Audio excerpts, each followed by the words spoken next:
dari Iin Fatmawati Soekarno Bengkulu. Beri tepuk tangan untuk Dilan Alfikri, teman-teman.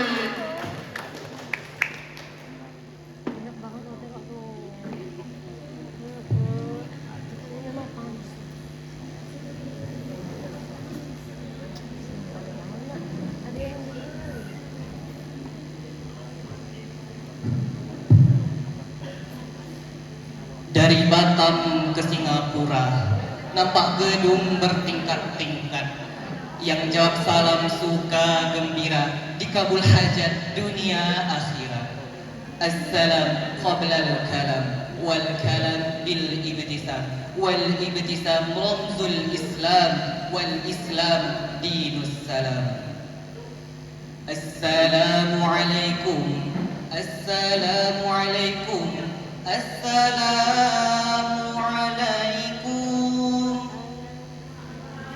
Alhamdulillah, alhamdulillah ta'ala alladhi anzala al-matara min as-sama'i ila al-ardi binqul alladhi jalasa fiha faqihul faqihatu alladhi wa yata'allamu ta'alluman wa yatafaqahu tafaqquhan law kana farihan am kana fatihan.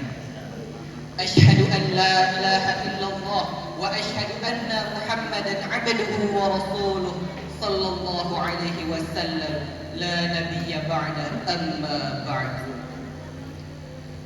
Awal kalam permulaan kata, tidak ada kata yang sepantasnya kita ucapkan, tidak ada perbuatan yang sepantasnya kita lakukan, melainkan melimpahkan sanjungan serta puji-pujian kepada sang arsitek alam raya, sutradara kehidupan manusia, ialah Allah Subhanahu wa ta'ala, yang mana Allah telah banyak memberikan kita nikmat, Allah telah banyak memberikan kita rahmat, dan Allah telah banyak memberikan kita karunia-Nya kepada kita, sehingga dengan nikmatnya itu, dengan rahmatnya itu, dan dengan karunia-Nya itu, kita dapat hadir di dalam gedung ini untuk melaksanakan lomba ceramah Semarak Tarbiyah 2025.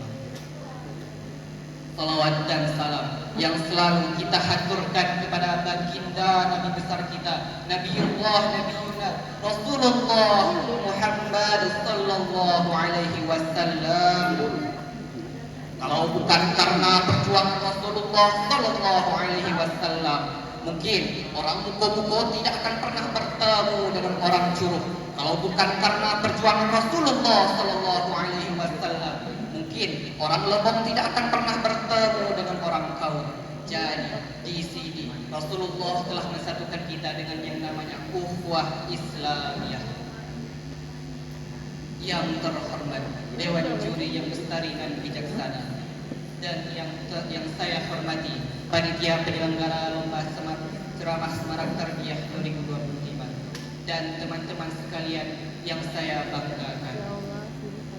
Baiklah, di sini izinkan saya menyampaikan sebuah ceramah yang saya beri judul Kemerdekaan bukan hanya sebuah kebebasan dari penjajahan, tapi juga kebebasan dari keburukan karakter bangsa.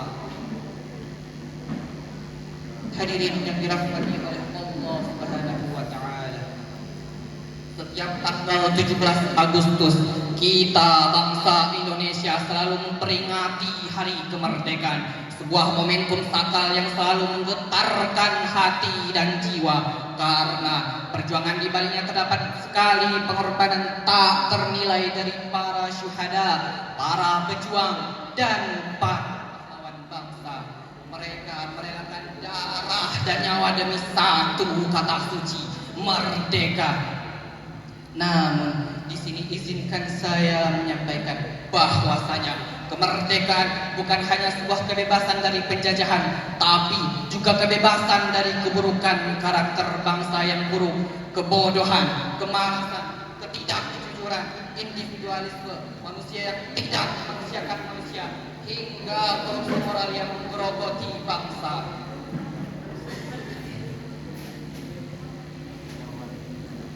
Hadirin yang dirahmati oleh Allah Subhanahu wa ta'ala,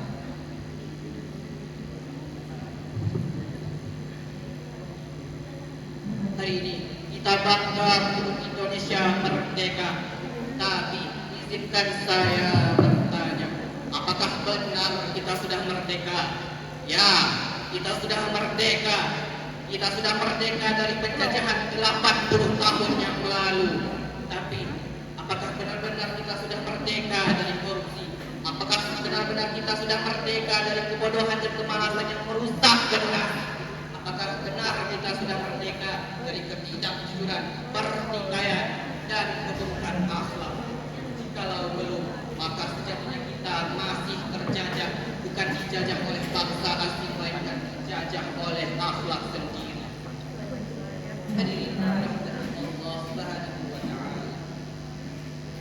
Allah Subhanahu wa Ta'ala berfirman dalam Al-Qur'an, "A'udzu billahi minasyaitonir rajim. Bismillahirrahmanirrahim. Inna Allah la yughayyiru ma biqaumin hatta yughayyiru ma bi anfusihim."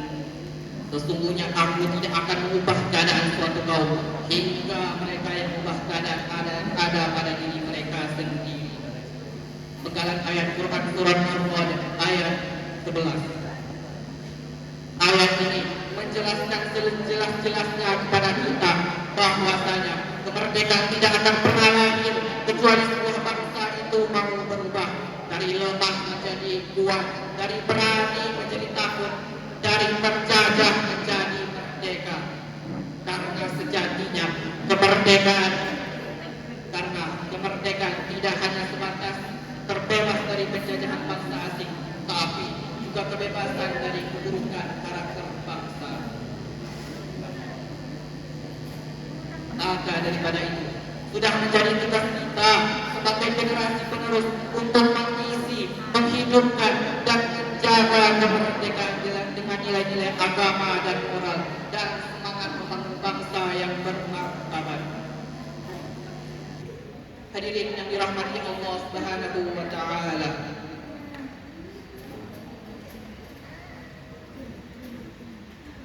Buya Hamka pernah berpesan, jika ingin melihat masa depan satu bangsa, maka lihatlah akhlak pemudanya hari ini.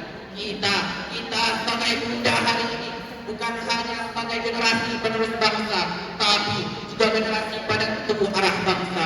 Ini bukan sebuah hanya kata-kata motivasi belaka, tapi ini merupakan sebuah tanggung jawab yang nyata bagi kita semua. Tangan tidak akan bergerak jika tidak ada dorongan dari hati untuk bergerak. Kaki tidak akan berjalan jika tidak ada dorongan dari hati untuk menjalankannya. Begitupun dengan suatu bangsa tidak akan pernah berubah jika tidak ada dorongan dari hati untuk menjalankannya. Terakhir, Imam Al-Ghazali pernah berkata, "Jadi safinah fa innal bahra 'amik wa fusidat fa innas safara ba'id." Jaga kapalmu, rawat kapalmu, dan dani kapalmu, karena lautan ini sangatlah dalam. Tempo-tempo ombak tenang, tempo-tempo ombak meluap dan menggunung. Perbaharui inilah yang ada dalam dirimu, karena hidup di dunia ini banyak tantangan dan rintangan. Silahkan zaman berganti, tapi tidak keyakinan di dalam hati. Silahkan zaman berubah, tapi keyakinan jangan sampai goyah. Terima kasih atas segala kesempatan dan waktu. Mohon maaf atas segala kekurangan dan salah. Berakit-rakit ke hulu, berenang-renang ke Bengkulu. Saya beserta nomor urut 27 pamit undur diri terlebih dahulu. Akhirul kalam, nun wal qalam wal ayat. Wassalamualaikum warahmatullahi wabarakatuh. Waalaikumsalam warahmatullahi wabarakatuh. Beri tepuk tangan yang meriah buat